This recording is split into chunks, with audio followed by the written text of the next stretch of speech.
what's up mga idol?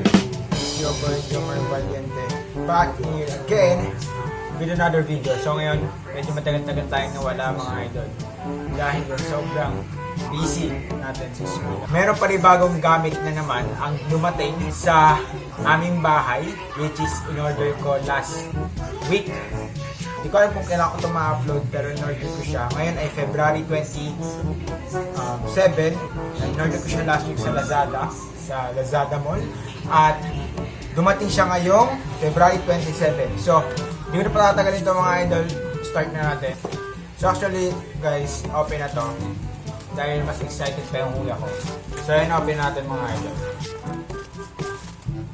So, meron na tayong bagong gimbal. So yun mga idol, titingnan nyo, maliit lang siya. Ayan, maliit lang yung box niya, as in. So, tingnan natin kung ano to, kung ano yung klaseng gimbal to.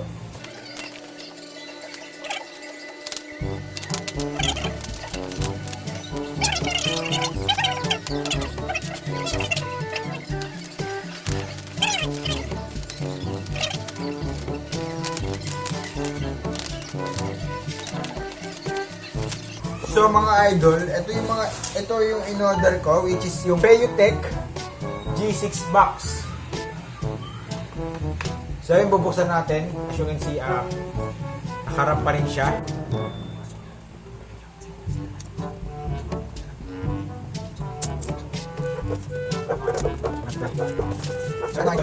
Para mas makita nyo, i-close up ko yung pag-unbox ko. So kamay nyo na lang makikita ko in 3, 2, 1. So yun, what's up mga idol? Muli na naman nagbabalik ang aking kamay. At stretching muna tayo bago natin kunin yung item na kukunin mamaya. In 3, 2, 1, ayan, nakuha na natin yung mismong item, which is the Feiyutech G6 Max. So sa kahon niya, wala namang bago, ganun pa rin. So makikita natin yung logo at yung mismong unit ng Feiyutech na gimbal. So G6 Max, etc. Wala namang makikita dyan. Masyado mataas nga yung exposure dahil phone camera lang ang gamit ko. So pasensya na mga idol sa quality ng video. Next is pupusan natin mga idol yung item ng unti-unti para makita natin kung ano ba yung mga nilalaman nito. So ayun mga idol, makikita natin yung pinaka-box niya ay kulay itim at gawa sa styro na matigas. At may pa love letter pa si Feiyutech. Wow naman, sana all may love letter. Next is tabi muna natin ngayon yung mga kalat pati naman yung item at unahin muna natin yung love letter. Bubusan natin siya in 3, 2, 1. O yun, may pa-hello pa si Feiyutech at ang una nating nabunot sa palabunutan ay ang user manual or user guide ni Feiyutech para sa G6 Max. So hindi ko naman to babasahin, pero joke lang, babasahin ko rin to dahil baguhan pa nga lang naman ako sa Feiyutech at sa mga gimbal na yan. So yun mga idol, fast forward na natin ng onte. Pinakita ko lang kung ano yung nilalaman niya. Next is bubunot naman tayo at ang mabubunot natin ay ito ang warranty card. So 1 year validity ang warranty card ng Feiyutech G6 Max. So good news yun mga idol. At next ay ito, we want you. So sana all we want you. So yun mga idol, itatabi na natin siya at proceed na tayo. Tama ba? Proceed yan.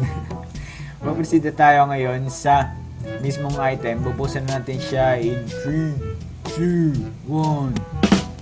Ayan, may pa-zone effects pa tayo mga idol. So yun, makikita natin na konti lang yung nilalaman niya. Pero, isa-isahin natin siya. So unahin muna natin ngayon sa mismong mini tripod na palagay ni Feiyutech. So sa ibang item kasi like Feiyutech G6 Plus na tinignan ko, bukod mo pang bibilin yung tripod. So plus points na rin sa G6 Max to dahil meron na silang pa mini tripod at ang quick release plate.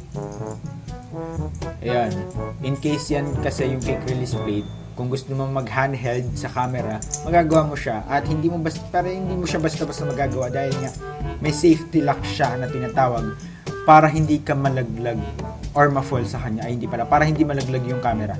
Ayun. Next is, mga idol, ay dito natin yung loob ng box. Makikita natin yung cellphone holder ba tawag dyan? Or kung ano tawag dyan. So, nai-adjust yan depende sa size. So, ayun, nai-adjust siya. Tagal ng video. Next is ito, yan, kinat na natin. Hindi ko alam kung ano ang functions niyan, pero sigurado ako na sa camera yan at sa mismong gimbal.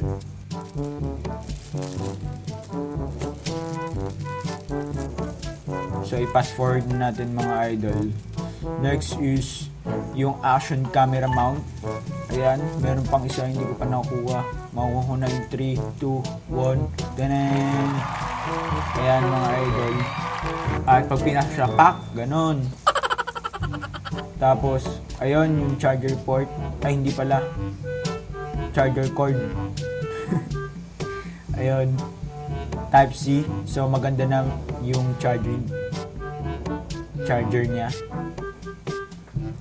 So, mga idol, hindi nga pala pwede sa Feiyutech gimbal yung pag-charge na gagamitin mo yung fast charging. So, hindi pwede. Kailangan yung normal charger lang, mga idol. Para mapanatili natin healthy yung relationship nyo. Hindi pala. Yung relationship nung, ano ba yan? Yung gimbal. Condition ng gimbal. So, yung mga idol, makita natin. Ayun. Papakita ko lang na, ayun, merong screen or monitor display. Meron din siyang lock para mas mapadali yung pagsiset up ng gimbal. Ayun, sa iba kasing gimbal walang ganon. So, maganda na rin to. Yan, pinapakita ko kung paano gumagana yung lock.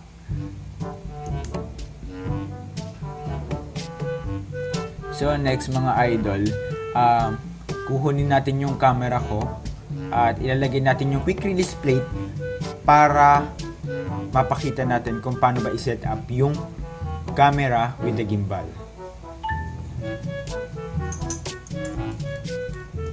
So, yan, ipanibagong angle na naman to mga idol. Ayan na pinakita ko na. Ayun yung sasabi ko mga idol, ito yung safety lock. Ayan, i-push mo na yun. Ayan, naikabit na. So, nakikita nyo sa mukha ko, hirap na hirap. So, yun, nakalock na mga idol. Siguraduhin hindi siya mapupull.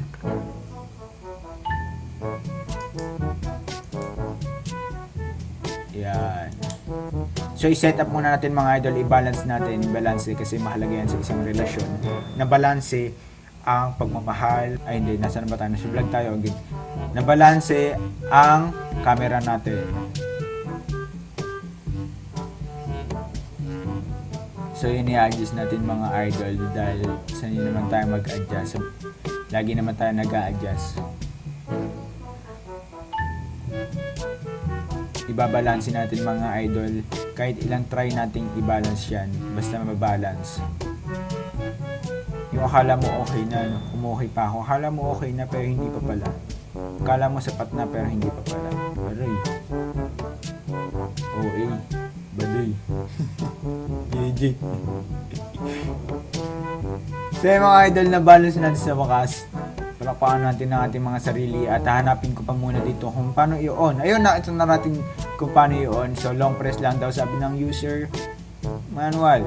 At biglang ayun, yung Feiyutech logo at makikita natin sa screen display yung mga functions niya, yung Wi-Fi, Bluetooth, kung ano pa. So, ayun, joystick yata ang tawag nila dito. Ayun, isa rin sa pang-control para sa mga movement ng gimbal. So, ayun, pinapakita ko lang mga idol. Ayan.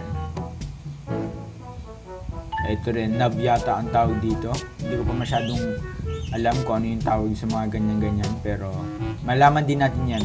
Proseso lang mga idol. So, next, kung gusto mo naman mag-vlog, yun, triple tap lang. At kung gusto mo ibalik sa dati, double tap lang. Ayun, diba? Stig.